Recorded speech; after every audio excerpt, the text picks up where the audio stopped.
Leono, unahan siguro natin issue sa Binado so far. Kumusta yung pag-ocular ka rin din eh? Well, to smell is to believe man unta lang, pero wala ko na smell. So, but anyway, totoo magitas mga yango sa ato mga constituent nila bila sila gina-fruit. So, I already received their petition. One of their concerns is ang baho yun diri sa Binalio, matod pa nila gikan sa ARN prime waste na ang tawag karon. So sis kada kuan ako seryoso ko within 3 days si Raymar Hihara, who is our head sa CSN, should give me a report within 3 days. So yeah, should give also their recommendation. But at the same time, that doesn't mean to say na dili na pwede nga mag-dialogue na sa ARN or sa prime waste. So usa sa nasa atong buhaton. Pero ako, I'd rather nga buhat lang sa 3 days before na ako tawagon ang prime waste to shed light also in the matter. What are initial statement pagpasagot ang prime waste regarding So I'm sure kapasan na sila sa kaning issue. It's been all over the news. So wala pa yun din sila ni-reach out na ako. Wala pa sa niyo kung reach out nila. Mula gina, I want to know the problem first before I actually reach out to them. So after 3 days, based on the recommendation, posible ko nga musod ko, bisita ko sa ilang area. Pwede sad ako sa ipatawag sa opisina to have a dialogue and to let them comment on the findings of our season and unsay ilang possible violations, if ever there are violations, and ikaduha, what are their measures to remedy the situation. This problem of land is not only today or yesterday. This has already been going on for years. So we have to get to the bottom of it. Aside from si Senro, na-mention ko kanina ni atong pag-leader na rin, Mayor, issue sa health, contaminated ang water. Yes, kana may wako na akong makitaan. Pero ang reklamo mo muna ng contamination na nabigos konsolasyon. No, not so much here, but at any rate, that's beside the point. We will also look into that. We will also check that. Pwede sa dato paniho ng City Health Department to do a water analysis to check yun if naabagyoy ka ng bacteria ang ilang tubig. There is really any contamination. That should be part of it. Nindot na yung suggestion. So soon, sa Mayor saying sa gusto sa nyo masayran ang 3 days at ang part ng City Health? Yes. Ako na lang ipa-appeal ang City Health. Very good suggestion kita nila. But for the meantime, Mayor, what are the measures now to implement the Dili pa. I mean, we cannot, they have all the permits required. They have an ECC, they have a Cebu City government's permit. Yeah, daghan, including Cebu City, is throwing our waste there. So, at this point in time, it's still premature to say what we will do. So, compliant in a way? Sa pagkakaroon compliant. Based on those issues, they want mo yun. They have an ECC, they have everything. But kanilang laging reklamo. So maybe it is related to something that we do not know. That dili makitaan sa atong ang atong mga tig-inspection. Takibaw. So buhat na kita si Sen. Kinahanglan sa taon na ng Mayor, kita po yung impact, especially sa Cebu City. We have a contract with them for the disposal, final disposal. Yan, nasa tayo kontrata sa hauler, dili sa ilabay. So, muna yung problema na ito, baka kinahanglan na ito, natay kontrata nila. At the same time, they have all the required permits, but then we have a complaint, which we have to address. And I will really address the issue. Do we know, Mayor, if the permit is still working? Kana, may wako kay Ibaw. Kung binaw gusto kong bisita. Kaya meron ka ba ito, Mayor? So, wa man gud nato makuan, wa man gud nato ako nagipa-advance dito, pero wa pa mo gud nato mag-sendan og formal letter. So that ma-prepare sila, ilang tabunan nila ba? Ma-prepare sila, they can show me unsay angay nila i-show, di ba? So, mura na. Okay, any more questions? Not related. Solid waste management chaired by Ma'am Emma Ramos. They already visited the area. They already had an assessment. Then nasa lang mga recommendation. I-submit na nila sa office ni Mayor Garcia. But then again, ang si Senro will make sa follow-up. Para mas mahal na daghan ang ni Kisusi ba dito. But sila sa Ma'am Emma, wapasula.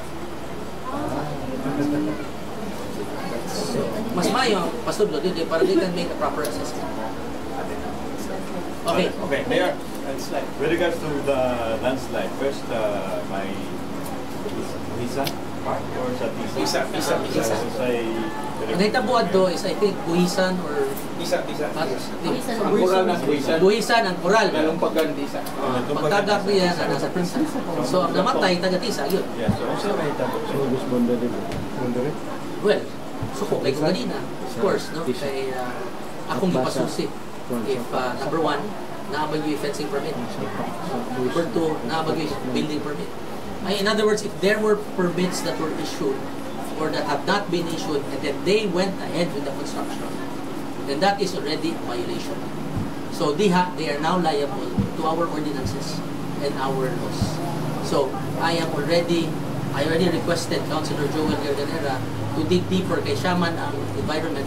And then if we have to file cases against the owner, for the violations, then we will file cases. Not only civil, kinay namatay, including criminal. Diba? So muna yung atong direction.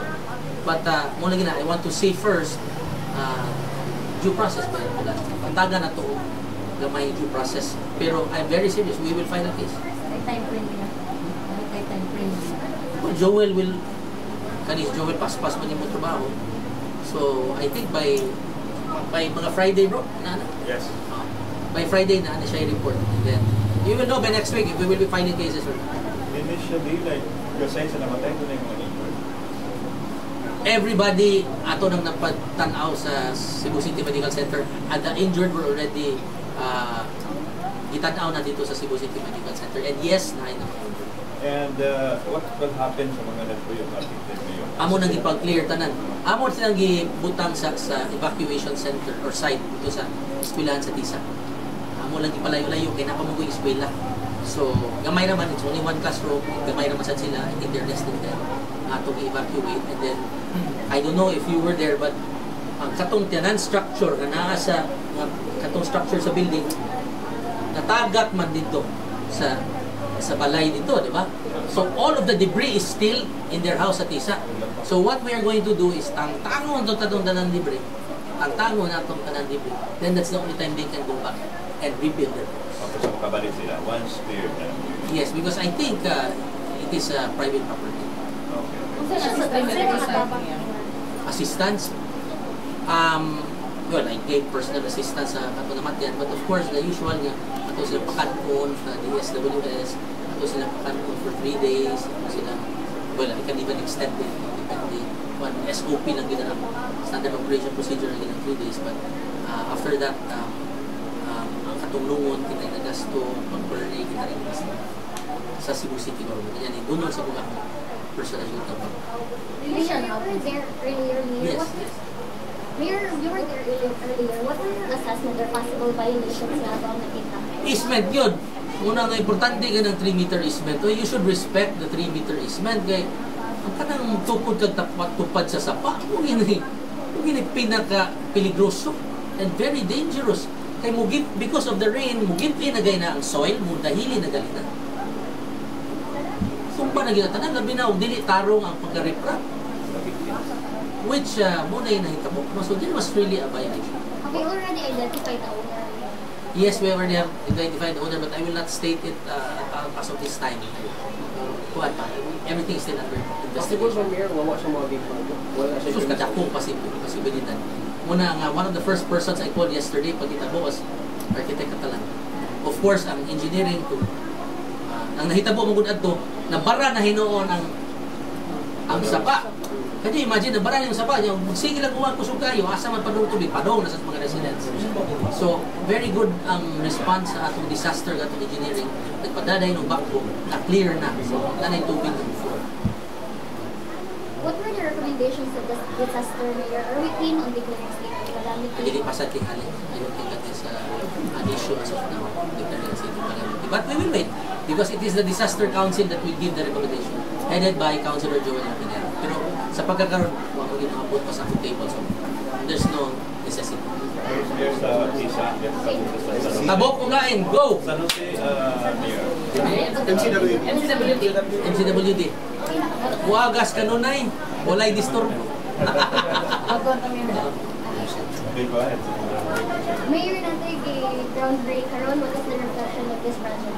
Two barangays. First barangay is Guba, and then second is Agsuba. Now for the past how many years?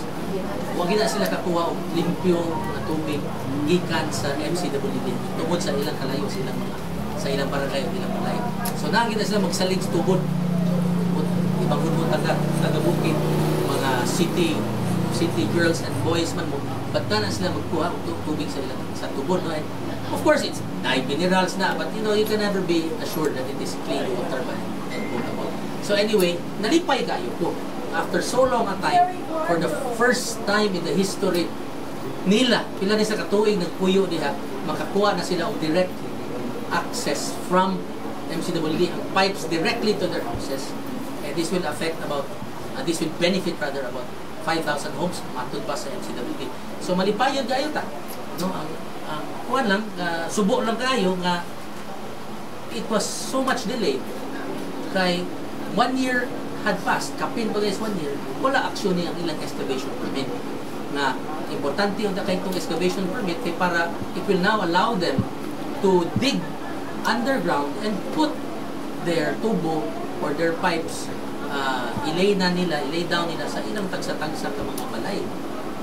1 year kapin. So at least pagsud na to as acting mayor, napirmahan na dayon nato og nag-groundbreaking na gid finally. So we'll wait 200 days ang ilang giingon. So the next time ta mamalik dito, ceremonial paagas na sa tubig. Okay. Ako lang yung Mayor. Last week, dito ko sa City of Dita. Dita, Pulang Bato. Regarding sa bato, big rock sa Magbanon River nga nag-collapse. Ilan ako na abot sa DPWH and even sa engineering. But until now, Ano sila? Friday, last week. And namalakas na kayo more or less, mga siguro 20 houses affected. Ikaw magudlan. Ang problema mo nila, di mo nag-anad na kayo ka nga, uba na yun na Wanto na yun. Pero actually, wapa na naabot na ko sa office. That was the last week na. So, di ko maka-comment na sa pagkakaroon. But I will check on it. And last Dita, week, no? Pulang Bato. Pulang Bato. Dito yun. But for sure, that's a DPWH project. Yes. Ikaw, disaster mo Ikaw, sige. In fact, sorry, if you recall last year, I delivered a privilege speech regarding the state of our infrastructure. Nasagaran sa mga construction which I addressed to DPWH. Magkuha sila sa ilang mineral, diha kasad sa riverbed. So just imagine, if there's an existing riprap diha, magkuha ka sa riverbed, ang foundation na ma-weaken na siya. And then they're using it sa pikas. So, ma-weaken na, ubos na ang iyang riverbed, that cost, that's the same story. That's the same story. So, in fact, I'm suggesting to the mayor that ordering perhaps the DPWH to make a periodic check into the state of the kaning ilang mga riprap kay the way like ito na nagkaanang padako ang volume sa atong tubig, dili maayo ang stability or ang structure, dili maayo, dili ang par sa maayo bilang pagkahimo kasi magkahimo ang nagdako ng problema. Part lang siya sa 8 billion pesos na project sa DPWH. You know what? Sa una magod, may mga river project na ito, restore na ito niya. At tungkol sa problema na ito sa mga balay, lagi na sa downstream, sa mama. So, ang DPWH, ganito na sila magtukod niya sa mga mga sabon, no? Walay problema, walay ownership, mga padayon lang sila. Kasi magkakanaw sa yung sa nila pagtrabaho. So, kita mo po ito ng picture, grabe get help. Pila to span na ito. They need to investigate. You urge, perhaps the mayor will urge, will ask the DPWH to do an investigation. Kung saan ang klaseng, ang ilang, ipatawag na lang nato ang DPWH. Muna ang istorya. Before I call on disaster. Okay? Sige. Okay, last. Mayor, last week, wala bigyan nga dunay pogo din sa Cebu, but sa Lapu-Lapu dunay pogo nga nakuan operation. Asa mo daga Sunstar? Mo day pangutana. Unsay atong paano ng player karamihan sa Cebu City? Ikaw sa text na po. Okay, kanang nabasa na po. There is no assurance that there is no Pogo or Pogo-like operations here in the city of Cebu. Pero from the time when was our last interview about Pogo, we will conduct some inspections. We already did. No?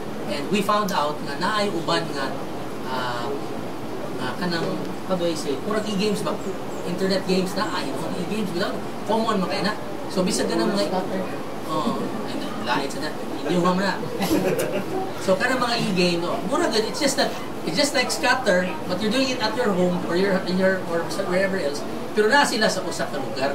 So kana mo yung among ipang-inspect sa under our PPLO, we don't have mga Pogo registered establishment here in the city of Cebu.